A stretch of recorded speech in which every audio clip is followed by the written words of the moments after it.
तो स्वागत है आप सभी का एक और अमेजिंग चढ़कते भड़कते वीडियो के साथ, जहां पे हम बात करेंगे इंडियन आर्मी वर्सेस अवेंजर्स के बारे में। यानी क्या होगा अगर हम फिक्शनल कैरेक्टर यानी अवेंजर्स को भिड़वाएं हमारी रियलिटी में एग्जिस्ट करने वाली चौथी सबसे पावरफुल महाशक्ति यानी कि भारत को। अब लिटरली इंडिया के पास one of the most powerful army and largest army in the world है। तो अब ये देखना है कि largest army versus most powerful characters कौन फाइट जीत सकता है। लिटरली ये वीडियो बहुत इंटरेस्टिंग होने वाला है, तो इस वीडियो को एंड तक देखना। So without wasting any more time let's get started. But इससे पहले कि हम वीडियो के मेन पॉइंट में जाएं, मैं आपको एक चीज़ बता दूं कि अगर आप इंडियन हो तो इस वीडियो को एंड तक देखना, बिल्कुल भी मत स्किप करना, क्योंकि इंडियंस के लिए बहुत ही ज़्यादा स्पेशल है। और अगर आप इंडिया से नहीं भी हो तो आपको एक रफ आइडिया लग जाएगा कि एक आर्मी वर्सेस अवेंजर्स में कौन जीत सकता है। अब हाँ, एक इंडिया किसी नॉर्मल कंट्री से थोड़ा ज़्यादा पावरफुल है, बट स्टिल आप इसे एज्यूम कर सकते हो। तो सबसे पहले कि हम इन दोनों को कंपेयर करना स्टार्ट कर दें, मैं आपको इंडिया की कुछ गिनी चुनी पावर के बारे में बता देता हूं। तो इंडिया चौथी सबसे ज़्यादा पावरफुल कंट्री है पूरे वर्ल्ड वाइड, एंड उसके अलावा इसकी आर्मी 3 पार्ट्स में बटी हुई है, जिनमें से पहले पार्ट को बोलते हैं आर्मी, दूसरे को नेवी एंड तीसरी को एयरफोर्स। जिनमें नेवी सबसे पावरफुल फोर्स होती है और अपने अपनी जगह ये सारी फोर्सेस बहुत ही कमाल का वर्क करती हैं। तो अब अगर ये वॉर शुरू हो तो ये वॉर होगा 10-12 अवेंजर्स और 35 लाख की आर्मी के बीच में, जो कि लिटरली किसी भी तरह से फेयर नहीं है। बट ये जो 8-9 कैरेक्टर्स है काफ़ी ज़्यादा पावरफुल हैं। तो सबसे पहले हम बात करेंगे अवेंजर्स वर्सेस इंडियन आर्मी, यानी हम केवल यहाँ पे थल सेना की बात करेंगे, यानी जितनी चीज़ें जो सिर्फ ज़मीन में यूज की जा सकती हैं। तो अब अगर बात की जाए मेन कैरेक्टर जिनको मैंने यहाँ पे लिया है, तो वो है Hulk, Thor, Captain with Mjolnir, Iron Man, and उसके अलावा Captain Marvel, Wanda and Doctor Strange. And बाकी के जो पावरफुल अवेंजर्स हैं उनको मैंने इग्नोर किया है, क्योंकि इंडियन आर्मी के सामने वो ज़्यादा टाइम तक नहीं टिक पाते। तो अब हमने बात कर ली कि अवेंजर्स की साइड से कौन कौन आएगा, तो अब बात कर लेते हैं इंडियन आर्मी की तरफ से कौन कौन होगा। तो इंडियन आर्मी की तरफ से होगा 25 लाख की आर्मी, एंड उसके अलावा 4000 से भी ज़्यादा टैंक्स और कुछ स्पेस रॉकर्स और कुछ उसके साथ रॉकेट लॉन्चर्स। ये जितने भी टाइप के उपकरण हैं जो आपको स्क्रीन पे दिख रहे हैं, ये सारे इंडियन आर्मी में यूज किए जाते हैं। तो आयरन मैन की मूवी में ही हमने देख रखा है कि आयरन मैन की छोटी मोटी मिसाइल्स भी एक पूरे के पूरे टैंक को उड़ा सकती हैं। एंड अगर आयरन मैन की मिसाइल इतना डैमेज दे सकती है, तो हल्क एंड थॉर के पंचेस और या फिर स्टॉर्म ब्रेकर या म्योलनिर की हिट भी ऐसा कर सकते हैं, जो कि डेफिनेटली क्लियर करता है कि iron man, Hulk and Thor अपने एक एक पावर ब्लास्ट की मदद से पूरे के पूरे टैंक को उड़ा सकते हैं। बट इंडिया के पास लगभग 20,000 के अमाउंट में टैंक से लगा करके सारे ज़मीन में चलने वाले उपकरण हैं। अब तुम कितने भी पावरफुल क्यों ना हो, लेकिन 20,000 टैंक्स को 1 बाय 1 डिस्ट्रॉय करना काफ़ी बड़ा और ट्रिकी टास्क है। लेकिन और भी ज़्यादा मुश्किल तब हो जाएगी जब ये टैंक्स भी अवेंजर्स पे हमला कर जाने लगेंगे। और यहाँ पे 25 लाख की आर्मी अपने बुलेट्स की हेल्प से उन पे अटैक कर ही रही है, एंड उसके अलावा 20,000 से भी ज़्यादा अमाउंट में ज़मीन में चलने वाले वेपन्स उन पे हमला करेंगे, जिनमें space rockers, rocket launchers, tanks and न जाने कितनी टाइप ऑफ मिसाइल्स आएंगी। लिटरली यहाँ पे जो अवेंजर जिनके पास गॉड लेवल से कम की ड्यूरेबिलिटी है, वो सारे मारे जाने वाले हैं। अब यहाँ पे आयरन मैन के पास भले ही गॉड लेवल ड्यूरेबिलिटी ना हो, बट वो यहाँ पे बच जाएगा, क्योंकि आयरन मैन के मार्क 85 की वजह से उसके पास नैनो पार्टिकल की पावर्स आ जाती हैं। एंड नैनो टेक्नोलॉजी एक ऐसी टेक्नोलॉजी है जो किसी भी हिट को खाने के बाद अपने आप को नैनो सेकेंड्स में रिकवर कर लेती है। दैट्स वाई आयरन मैन किसी मिसाइल को हिट खाने के बावजूद भी उसे रिकवर कर लेगा, अनटिल वो मिसाइल कोई न्यूक्लियर अटैक नहीं है। और अवेंजर्स अभी आर्मी से निपटे ही नहीं होंगे कि एयरफोर्स भी उन पे हमला कर देगी, क्योंकि किसी भी कंट्री की यही स्ट्रेटजी होती है कि आर्मी उसे उलझा के रखेगी एंड एयरफोर्स उन्हें तबाह करती हुई चली जाएगी। अब जब एयरफोर्स अवेंजर्स पे अटैक करेगी, तो यहाँ पे एक बहुत ही मेजर एंड पावरफुल कैरेक्टर को हमें टाटा बाय बाय करना पड़ेगा, एंड वो कैरेक्टर है वंडा। वंडा के पास बहुत ज़्यादा पावर्स है, इतनी कि वो रियलिटी क्रिएट कर दे और थानोस जितने पावरफुल क्रिएचर तक को मारने की हिम्मत रख सके। लेकिन तब भी वांडा की ड्यूरेबिलिटी बहुत कम है, एंड लिटरली वांडा के पास किसी टेलीपोर्टेशन की भी कोई पावर नहीं है। एंड वांडा इस बड़े वॉर में जहाँ पे हवा, आकाश, पानी हर जगह से अटैक होगा, वहाँ से वांडा का सर्वाइव करना काफ़ी मुश्किल है। अब तुम लोग कह सकते हो कि वांडा ने फिर एंड गेम की बैटल कैसे सर्वाइव की होगी। तो देखो, एंड गेम की बैटल में हमें पता था कि इतने सारे लोग वांडा की हेल्प करने के लिए हैं, एंड वांडा को कई लोग बचा भी सकते थे। एंड उसके अलावा वांडा को आगे पीछे से अटैक नहीं, सिर्फ सामने से अटैक किया जाने वाला था, बट यहाँ पे ऊपर नीचे हर जगह से अटैक करने वाले हैं। जबकि एंड गेम बैटल में सिर्फ कुछ लेवैथियन ही आकाश में उड़ रहे थे, जबकि यहाँ पे मेजर हमला सीधा आकाश से होगा, एंड वांडा हर एक चीज़ को डॉज कर पाए, ये काफ़ी मुश्किल है। एंड वैसे भी वांडा डॉक्टर स्ट्रेंज की तरह टेलीपोर्ट नहीं हो सकती, और वांडा अगर उड़ के जाने की कोशिश भी करती है तो एयर मिसाइल उसे हिट करके ख़त्म कर देगी। So according to me Wanda का यहाँ पे खेल ख़त्म हो जाएगा।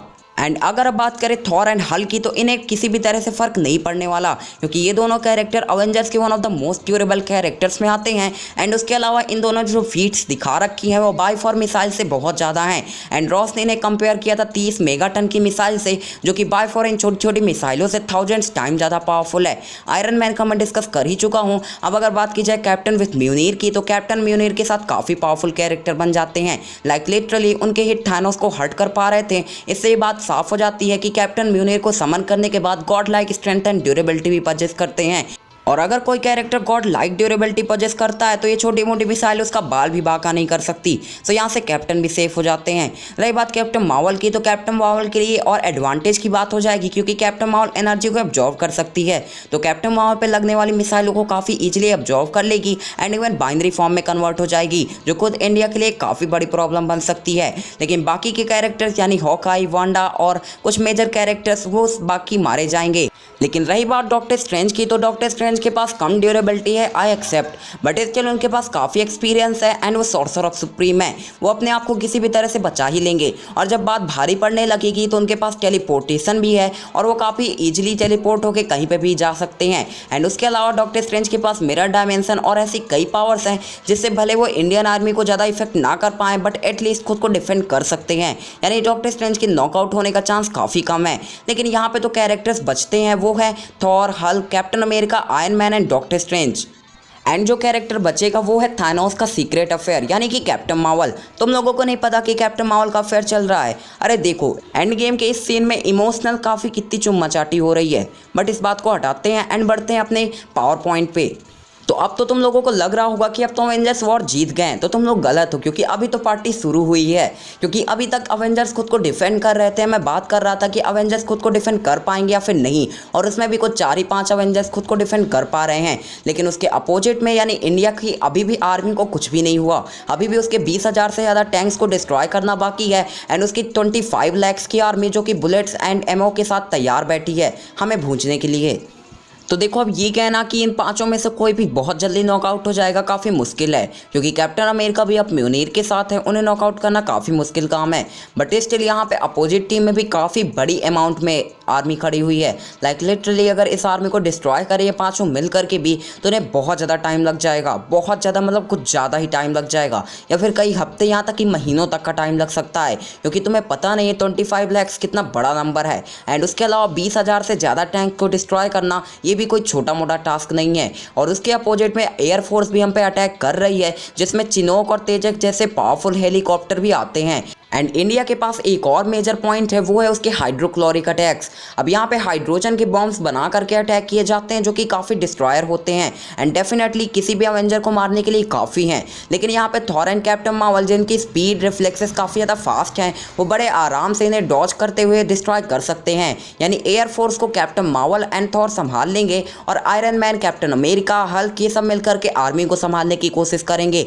बट स्टिल हाइड्रोक्लोरिक या फिर हाइड्रोजन के अटैक्स इतने ज़्यादा डेंजरस होते हैं कि वो आयरन मैन या फिर कैप्टन अमेरिका जैसे सुपर हीरोज को एक ही शॉट कर सकते हैं। और ये बात तो क्लियर है कि अब अवेंजर्स आर्मी और एयरफोर्स को काउंटर कर ही देंगे, और खास करके कैप्टन मार्वल एंड थॉर मिलकर के एयरफोर्स को तो उड़ा ही देंगे। और जब एयरफोर्स एंड आर्मी काम नहीं आती, तब इंडिया की सबसे पावरफुल फोर्स यानी नेवी काम आती है। अब नेवी वो फोर्स है जिसमें लगभग हर तरह की चीज़ें उपलब्ध होती हैं। लाइक लिटरली ये सबसे पावरफुल फोर्स का पार्ट माना जाता है, क्योंकि ये आर्मी एंड एयरफोर्स की कंपैरेबली में ज़्यादा पावरफुल, ज़्यादा यूजेबल भी होती है। और जैसे हमें पता है कि जैसे राम के पास रामास्त्र है, दुर्गा के पास दुर्गास्त्र है, मतलब हर एक कैरेक्टर के पास अपना ब्रह्मास्त्र होता ही है, उसी तरह यहाँ पे इंडियन आर्मी की नेवी के पास भी एक बहुत ही पावरफुल शिप है जिसे डिस्ट्रॉयर कहते हैं। अब टेक्निकली डिस्ट्रॉयर एक बहुत ही पावरफुल शिप है जो केवल 2 कंट्रीज के पास है, और वो है अमेरिका एंड इंडिया। और ये बहुत ही ज़्यादा अमाउंट में डिस्ट्रक्शन करने की पावर से होल्ड करता है। लाइक लिटरली ये काफ़ी पावरफुल एंड काफ़ी बड़ा शिप होता है, जिसमें थाउजेंड्स के अमाउंट में फाइटर जेट से लगा के एरोप्लेन तक रखे जाते हैं। एंड इंडियन डिस्ट्रॉयर का नाम है विक्रमादित्य, और इस विक्रमादित्य से पंगा लेना लिटरली इम्पॉसिबल है, क्योंकि ये बहुत ही पावरफुल है। और अगर किसी अवेंजर की भी बात की जाए, तो अगर आयरन मैन या फिर कैप्टन मार्वल इनसे भिड़ने जाते हैं तो बुरी तरह से मार खाने वाले हैं, क्योंकि मैंने अभी बताया कि डिस्ट्रॉयर बहुत रेयर होते हैं एंड केवल कुछ गिने चुने कंट्रीज के पास ही है। तो इसमें पूरी तरह से बम्पर कवरेशन टेक्नोलॉजी होती है। अब बम्पर्स अगर आप लोगों को नहीं पता, तो ये एक तरह का स्ट्रक्चर होता है जो इतना स्ट्रॉन्ग होता है कि अगर उस पर ऊपर मिसाइल बॉम्ब्स या फिर यहाँ तक कि न्यूक्लियर बॉम्ब्स तक छोड़ छोड़ दोगे तो भी वो काफ़ी कम ही हर्ट करेगा। मे बी न्यूक्लियर बम उसे डिस्ट्रॉय कर दे, but normal bombs, normal missile उसका बाल भी बाका नहीं कर सकती। एंड कैप्टन मार्वल की फोटोन ब्लास्ट, आयरन मैन की लेजर, पल्सर, यूनी बीम तक उसका कुछ भी नहीं बिगाड़ सकती, क्योंकि वो बहुत ही ज़्यादा स्ट्रांग होता है। लेकिन उसका एक एक हिट इतना पावरफुल होता है कि वो बड़े आराम से आयरन मैन को नॉकआउट कर दे, क्योंकि एक डिस्ट्रॉयर के हिट में न्यूक्लियर अटैक्स तक लगे रहते हैं। बट तब भी कुछ ऐसे अवेंजर्स एग्जिस्ट करते हैं जो उसे डिस्ट्रॉय कर सकते हैं, जिनमें आते हैं थॉर और फिर हल्क। अब हल्क के पंचेस इतने पावरफुल हैं कि वो लेवियाथन को डिस्ट्रॉय कर सकते हैं। तो भले ये नॉट एक पंच में, बट कुछ मल्टीपल पंच या फिर कंटिन्यूसली 10 से 20 या फिर 40-50 पंचेस में वो डिस्ट्रॉयर को डिस्ट्रॉय कर ही देगा। एंड रही बात थॉर की, तो थॉर के पास स्टॉर्म ब्रेकर है जो केवल एक झटके में उसे काट सकता है। अब नॉट आर पार, लेकिन उस पर काफ़ी ज़्यादा डैमेज दे सकता है। And as we know that कि टेक्निकल चीज़ों पर थोड़ा सा भी डैमेज हो गया तो सीधा पानी में डूब जाएंगी। And one more thing, sorcerer of supreme जो कि विदाउट टाइम स्टोन के साथ है, वो अभी भी जिंदा है, लेकिन उसके पास है एक बहुत ही पावरफुल वेपन जिसे हम कहते हैं मिरर डायमेंशन, जो पूरे के पूरे डिस्ट्रॉयर को ही मिरर डायमेंशन में टेलीपोर्ट कर देगा और यहीं से बात खत्म हो जाएगी। यानी डिस्ट्रॉयर भी कुछ ज़्यादा पंगा क्रिएट नहीं करेगा। हालांकि ये कैप्टन मार्वल और आयरन मैन जैसे पावरफुल सुपर हीरो को नॉकआउट कर सकता है।